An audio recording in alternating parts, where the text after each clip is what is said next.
Thank you so much, Ori, for that wonderful introduction. Yeah, I hope all of you are as excited as I am for what comes next. Now I'd like to welcome to the stage Professor of University of South Australia, Dr. Mark Billinghurst.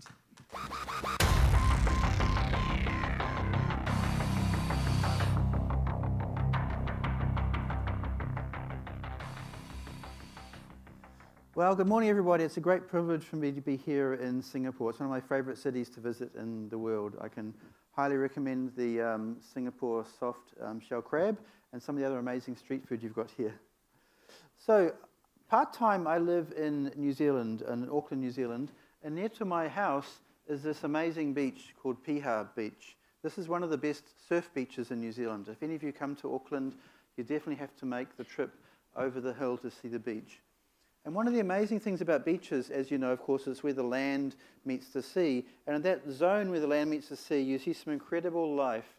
You see animals that live both in water and on the land. You see shellfish that can thrive out of the water and under the water, and a lot of interesting evolved sea life. And so really, this shows us that innovation occurs at the boundaries, in this case, the boundary between the land and the water.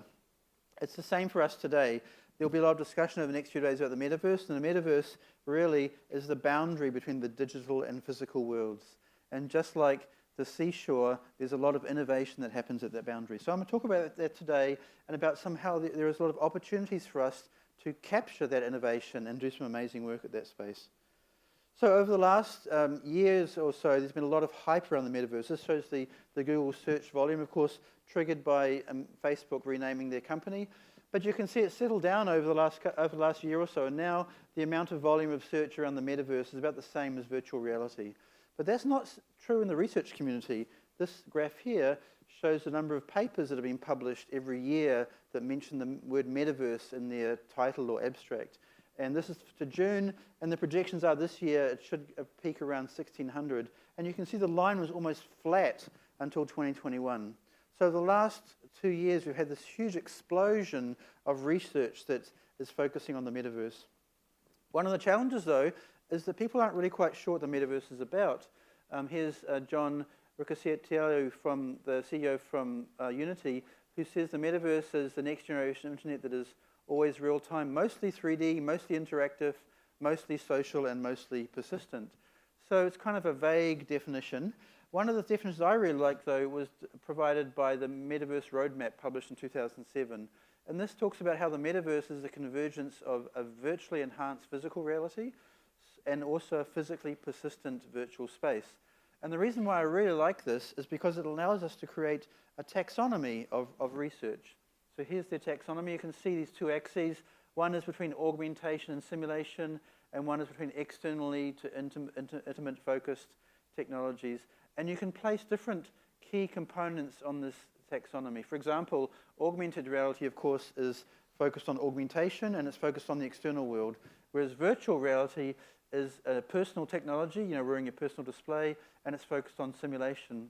They have these other two terms, life logging and mirror worlds. You may not be so familiar with those. Mirror worlds refers to the ability to capture and simulate the real environment.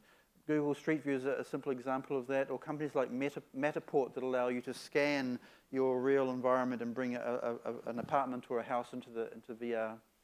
And then life logging is the ability to be able to measure and log our internal state. There is Apple Watch being able to measure your heart rate. There's devices like the OpenBCI EEG sensors that can measure your brain activity. So these four areas really talk about different ways to experience the metaverse, from sensing to capturing to immersing yourself into it, being augmenting as well.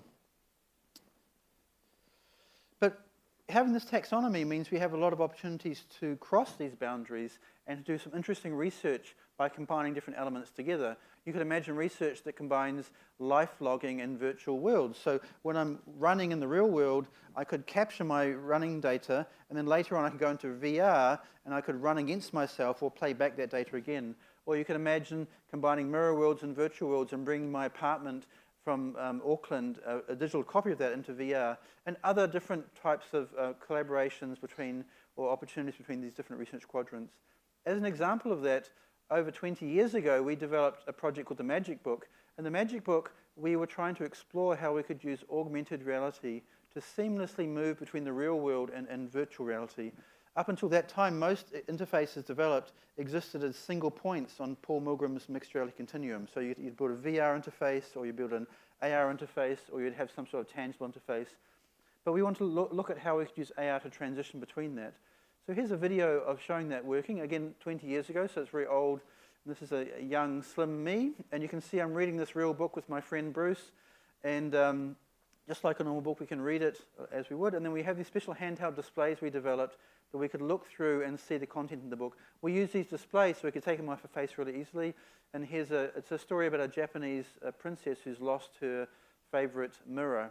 And every second page is a scene that you can fly into. So here's the AR scene, and then you flick a switch on the handheld display, and you fly into the VR experience, and you can see it in VR. But it's also a collaborative experience. So when I've flown into the VR scene, my friend Bruce can see me as a little virtual person on the page of the scene. So you'll see in just a second, here we are, and that pink blob down there, that's me moving through the VR world. And of course, to keep this consistent, when I look up into the sky, I can see my friend looking down at me as a giant head. And he can also join me in the VR world as well. So that was 20 years ago, and that was one of the very first examples of using AR technology to be able to move between the real world and between VR, and so crossing the boundary between AR and VR. Of course, 20 years later, we have the Apple Vision Pro, and the Apple Vision Pro has a dial on the top, and when you dial the dial, it lets you move from AR view to a VR view as well. So now we've caught up to what we were doing 20 years ago. So there are many other examples of how, by combining elements of those metaverse quadrants together, you can do some interesting research. So in order to identify that, we did a research on all of the papers that have been published mentioning the metaverse. So we surveyed 1,900 papers, and we looked at publications that mentioned AR, VR, mirror worlds, or life logging, and also looked at research across those boundaries, and also the application areas. And this is what we found. First of all, we found that almost all of the research being done is focused only on one of those quadrants. In particular, there was 72% of those research papers that were focusing on only doing VR research, and 2/3 of those papers were only focused on those one quadrant. If you look at the second and third and fourth quadrant, there are very few papers, less than 2%, that combine elements from all of those pieces together. And so we look at the crossing the boundaries here. Again, most research that combined elements together were focused on AR and VR. So 67% of the papers that combined those elements together that was doing AR and VR, just like the Magic Book. And another 23% were looking at mirror worlds and digital twins and virtual worlds. But there are some interesting opportunities where there's no research being done. For example, there was very little research being combining or adding in life logging and sensors into mirror worlds. And also, as I said before, almost no research that was combining AR, VR, mirror worlds, and life logging together.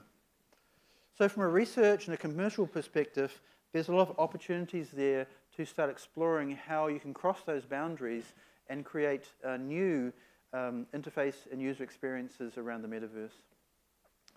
And when we looked at application areas, out of those 1,900 papers, education was mentioned in about a quarter of the papers, and other popular topics include medicine, healthcare, and marketing and retail. Interestingly, gaming was very small, and only a few papers mentioned collaboration, although I guess many of them implicitly assumed because it was the metaverse, it was a collaborative experience.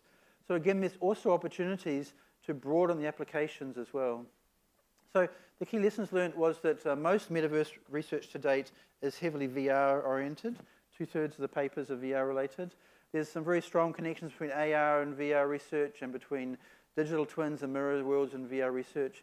But there's a lot of opportunities across those boundaries. As I said, less than 2% of the papers talked about combining sensors and physiological sensors and life logging into AR. And there are no papers that looked at mirror worlds and life logging.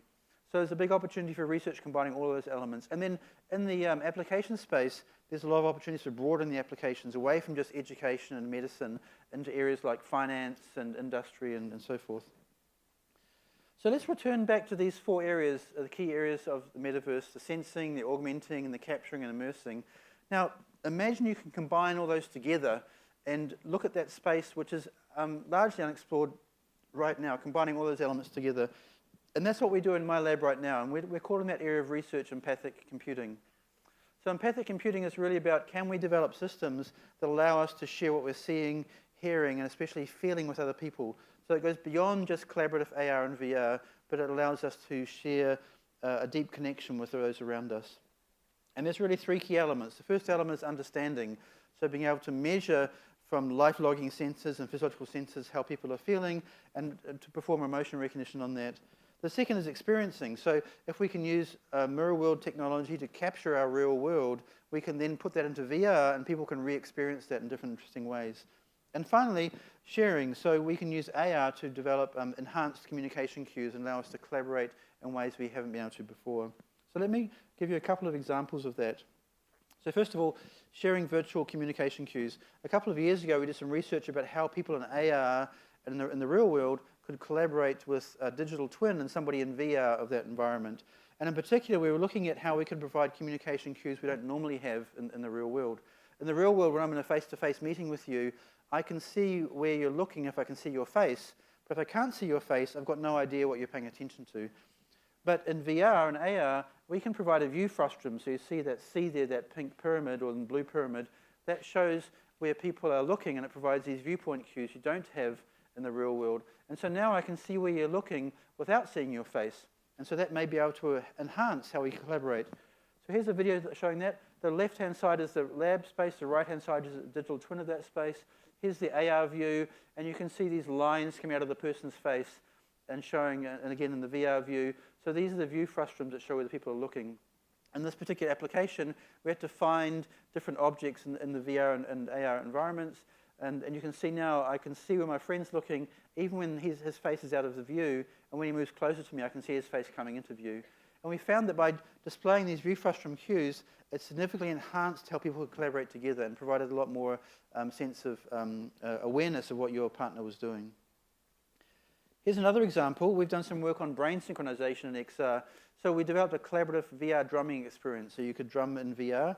And as you were drumming, we measured your brain activity. And it turns out when people do a task together, sometimes their brain activity will synchronize. So we can measure the electrical signals, and the phase of those signals come into sync.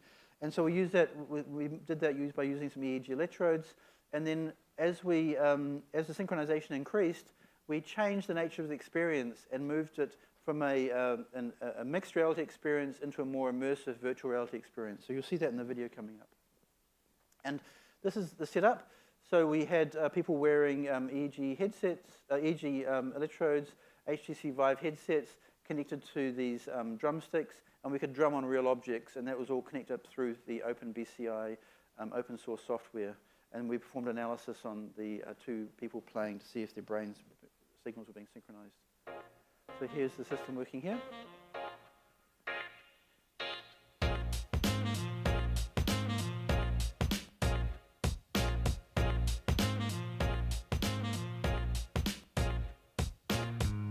Neural Drum is a VR drumming experience that allows two players to drum together while their brain signals are simultaneously measured. At first, you can set some daily objects on a table to use as drums. A player will use two drumming sticks to play the game.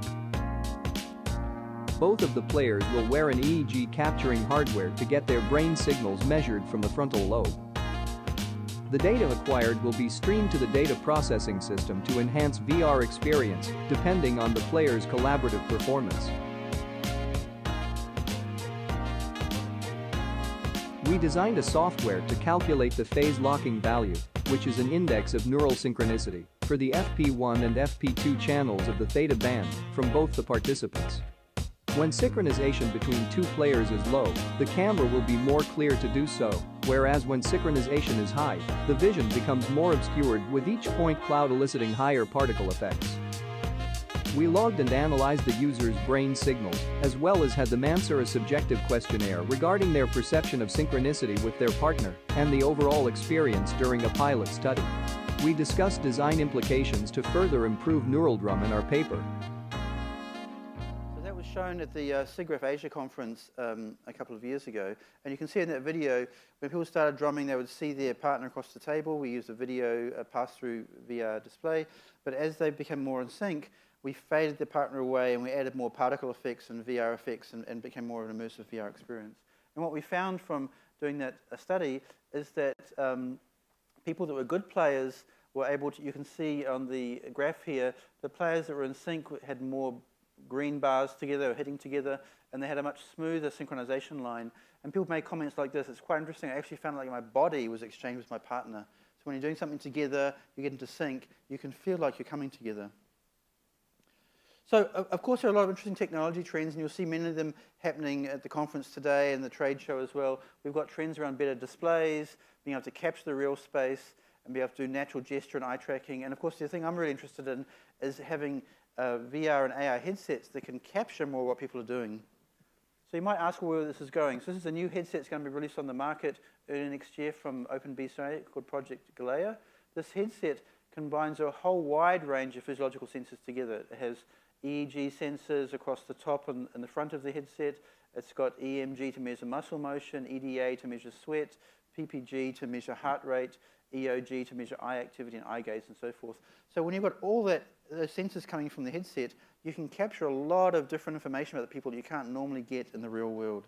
For example, you can do things like measuring people's facial expression, and you can look at their arousal levels, their cognitive load and brain activity, their stress, their cognitive flexibility and other things as well. So this allows us to build a wide range of new types of VR and AR experiences. So this is what's coming in the AR and VR displays over the next year or two, going beyond just eye tracking to capturing a whole wide range of physiological input.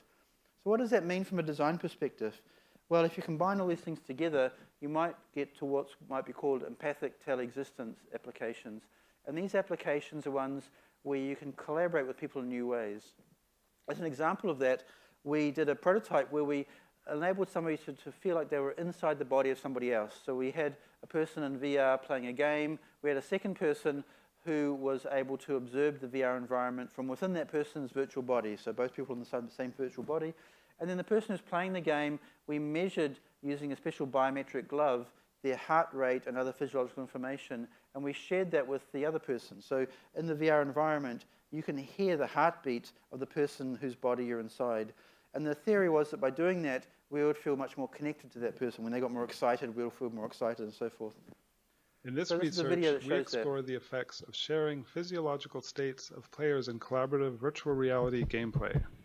Our goal is to improve and enhance users' empathy among collaborators, especially in a remote setting using advanced computer interfaces. To support this study, we developed a collaborative VR framework which shares the player's position and heart rate to the observer in a virtual environment. The observers view the game from the player's position, but can rotate their head freely to look around. The player's heart rate is measured by a biometric glove. The measured heart rate is shared with the observer using both visual and audio cues. We developed 2 games based on this framework. The first game provides a calm and pleasing experience where the player catches butterflies while surrounded by nature. The second game presents a scary and stressful situation where the player tries to survive zombie attacks. We conducted a study to learn the effects of displaying the player's heart rate to the observer. From the insights gathered in this study, we present a set of guidelines for designing collaborative VR experiences. So what we found from that study was that when I could see the heart rate and especially hear the heart rate, and because we're using the HTC Vive, we could pulse the controllers in time with the person's heart rate so they can feel the heart rate. So it's almost like I'm holding their heart in my hand. When we did that, people felt a lot more connected to the other person, and the arousal and valence levels of the person watching the game became more connected as well. So this is one example of how you can use VR to have this experience of empathic teleexistence. But you could imagine many more examples. You can easily imagine a scenario in the future where I'm wearing a lightweight head-mounted display, and I could see in real time a live stream coming from somebody else, and I could also, from the other person's physiological data, I could perceive that and understand how they're feeling and share those feelings as well. So this will enable us to create new types of collaborative experiences that we don't have currently. So empathic teleexistence is a way to combine all of those elements of the metaverse together to create a new type of collaborative experience, one where people move from being observers to being participants together, where they feel like they're doing things together rather than watching somebody doing something else, and we then support implicit collaboration, where the system is able to, with a combination of AI, to recognize how you're feeling, to recognize what you're doing, and to convey that to somebody else. So just to wrap up, I've talked today about how we need a much broader definition of the metaverse and a taxonomy that's around that includes these 4 key elements of AR, VR, mirror worlds, and life logging. The current research, as we've shown, is very narrowly focused. A lot of people are doing research just in AR or just in VR, but there are a lot of opportunities to cross those boundaries and to do new types of research, especially research that combines all 4 of those elements together. And that's what empathic computing is. And empathic computing has the ability to transform face-to-face and remote collaboration and apply that into many different application areas in new ways. So as a community, what you can do here is look at how we can go from just doing research related on AR and VR through to research that involves more and more elements of the metaverse so that we can deliver on the potential of the whole metaverse as well. So thank you very much for your time. Of course, I didn't do any of this work myself. It was done by my lab mates, and so here's the people in my lab. We have around 45 people in my lab in Australia and New Zealand. And if you'd like to talk more about this or explore opportunities for collaboration, please get in contact. If you'd like a copy of the slides, please email me and I'll send you all the slides I've shown you as well. So thank you very much for your time. I'm looking forward to meeting you later.